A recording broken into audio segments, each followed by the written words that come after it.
Upang Hilonggo, Please subscribe and like. Ayun, magandang araw po, no? Sa lahat nating mga kababayan na Luzon, Visayas at Mindanao, magandang araw po. So ito po, mga kababayan, at syempre batiin lang po natin ang ating mga OFW na ating mga followers at supporters at sumusuporta pa rin hanggang ngayon sa ating Pangulong Bongbong Marcos. So magandang araw po sa inyong lahat. So ito po mga kababayan, ano po ang masasabi nyo dito sa naging pahayag po ni Vice President Sara Duterte na siya na may uminit ang ulo nitong Akbayan Party List sa mga sinabi ni Vice President Sara Duterte. Kayo po mga kababayan, ano ang masasabi nyo at makukomento nyo dito? Kasi siya po ang pangalawang pinakamataas na opisyal dito sa bansa natin. Pero, bakit ganito magsalita ang pangalawang pangulo natin, mga kababayan? So ito, isa na natin ito.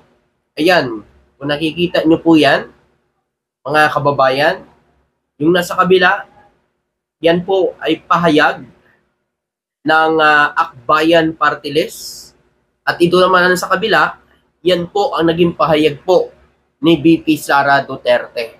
So ano kaya ang masasabi nyo dito? At makukomento nyo. Siyempre, hingan ko rin kayo ng mga opinion. Kasi siyempre, may kanya-kanya tayong opinion, mga kababayan. So mamaya, sasabihin ko kung anong opinion ko. So gusto ko rin manggagaling din sa inyo kung anong mga opinion nyo, mga kababayan. So ito kasi, ang sabi po ni Vice President Sara Duterte, alam nyo, mas masakit pa ang maiwanan ng boyfriend o girlfriend kaysa ma-impeach ka ng House of Representatives.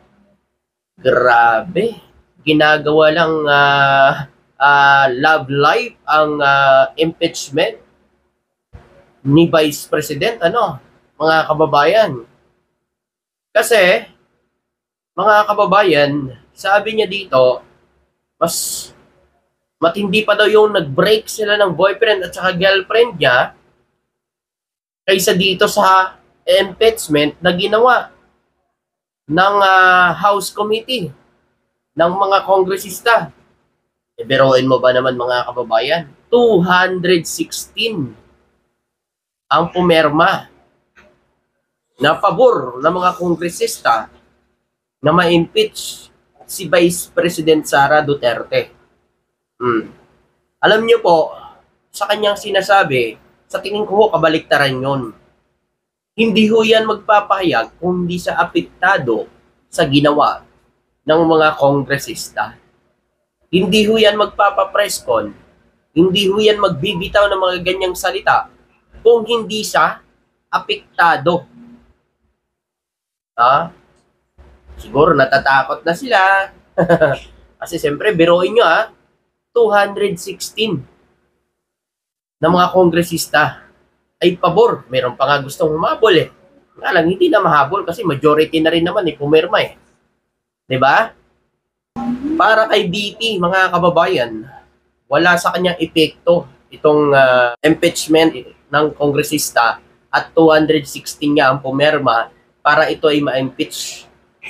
So parang pinaglalaroan ng batas, Ibig sabihin, yung 216 na yon, parang lang kay BP Sara yun. Baliwala sa kanya yun. Baka malakas ang kapit ni BP, mga kababayan. Kaya ganun magsalita ang BP. Diba? Kasi mas gusto niya pa nga yung mas masakit pa daw yung mahiwalayan ka ng boyfriend at girlfriend mo kaysa ma-impeach. Diba? So, baliwala sa kanya yung ma-impeach siya. Walang epekto sa kanya. Yung impeachment na inihain ng kongreso sa kanya. Diba? Ngayon, kaya nga uminit ang ulo ng Akbayan Party List. Kasi mga kababayan, sa akin, opinion ko lang Parang hindi ho BP si Sara pagka ganyan magsalita Parang ginagawa yan ng laro ang kanyang trabaho. Oh. Yan ba yung pangalawang pangulo? Kumbaga, tayo na pinapasahuran natin sila para magtrabaho ng maayos dyan. Ngayon, parang nilalaro lang laro lang ang ginagawa nila dyan sa kanilang mga tungkulin, ano? Alam nyo mga kababayan kung talagang malinis at wala talagang kasalanan si Vice President, mga kababayan, wala akong problema. No? Hayaan nila, no? Kung anong hatol ng korte, ng Supreme Court, sa mga aligasyon at talagang binabato ng mga akusasyon sa kanya. Hayaan nila na manaig ang batas. Kung ano po ang ipinapatupad na batas dito sa bansa, sundin. No? Kung talagang wala naman, sabi niya nga mas masakit pa daw yung mahiwalayan ka ng girlfriend kaysa dun sa ma-impeach ka sa Kongreso. Wala daw epekto yung impeachment sa Kongreso. Mas masakit pa daw yung hiwalayan ka ng girlfriend at boyfriend mo. 'Di ba? Yung sa kanya mismo sinabi, 'di ba? Bakit hindi niya na lang hayaan na imbestigahan ito kung talagang wala naman talagang kasalanan, 'di ba? Kung wala siyang maling ginawa. Kasi meron siyang pahayag, 'di ba? Mga kababayan, sabi niya, wala daw sa death threat, no, na ginawang wala daw sa death threat na ginawa na pang pagbabanta kay PBBM, First Lady, House Speaker Martin Romualdez. Pero maliwanag naman po sa sinabi niya, 'di ba? Kapag may mangyari sa kanya, meron na daw siya umanong kinausap. Meron na siyang kinausap So, ibig sabihin may death threat na doon. Napapatay kay BBM, First Lady, House Speaker. Paano pala kung na-disgrasya siya? 'Di ba? Iba ang nakaano sa kanya. Paano mga kababayan? Yung kinausap niya, si PBBM kagad ang puntarya at si First Lady, House Speaker. 'Di ba? Hindi ba death threat 'yon? Ano ba tawag doon? Sa bagay, mga supporters niya kasi, 'di ba? Kahit fake news niya pinapaniwalaan 'di ba? Ang sinasabi niya binabato nila sa pangulo na adik, bangag. Ang tagal na nilang binabato yan pero wala silang napatunayan, 'di ba? Ngayon, meron silang issue sa ating pangulo. Sinasabi ni Harry Roque, isa lang daw ang solusyon, magpa-drug test ang ating pangulo. Pero ang sabi po ni Harry Roque, mga kababayan, noong panahon ni Duterte, na siya po ay pinapa-drug test, walang sino man ang pwedeng umutos sa presidente. Pwera na lang kung gusto niya magpa-drug test. Sisihin nyo si Harry Roque kasi siya nagsabi niyan. Merong video, merong pa balita yan. Hindi lang sa mga vlogger, kundi sa mga social media. 'Di ba? Kaya nga sa mga kababayan natin, huwag ko kayo maniniwala kaagad porque sinabi nila ganito si PBBM. Isa lang yan sa mga propaganda nila. Para bagsakin ang Pangulo. Tapos sabi pa nila, kapag si PBBM daw, sinisiraan daw si BP Sara para patalsikin. Matanong ko nga kayo mga kababayan, kayo si BBM ba, pag napatalsik si BP, bababa siya bilang BP Presidente? Bilang Vice Presidente? Si PBBM, pag napatalsik, siyempre matik hangat ang Vice Presidente. Saka mula noon, wala tayong naririnig ng mga paninira na ginagawa ng gobyerno o ni PBBM sa kanila. Kung meron man mga aligasyon sa kanila, sila gumawa niyan, hindi si PBBM. Katulad na lang ng confidential fund. Yan daw ang iniipit ni PBBM kay Vice President. Hindi si PBBM ang gumastos ng confidential fund na yan. Bakit si PBBM ang nasisisi ngayon? Hindi naman si PBBM ang gumastos niyan. Diba? Dapat ang magpaliwanag dyan ay yung gumastos. Hindi ang presidente na wala pong alam dyan sa mga pinagsasabi ninyo. Dahil hindi siya ang gumastos niyan. Ngayon, nalalapan nila yung kay PBBM Confidential Fund. Malamang natural. Presidente yan eh. Magkakaroon talaga ng confidential fund yan.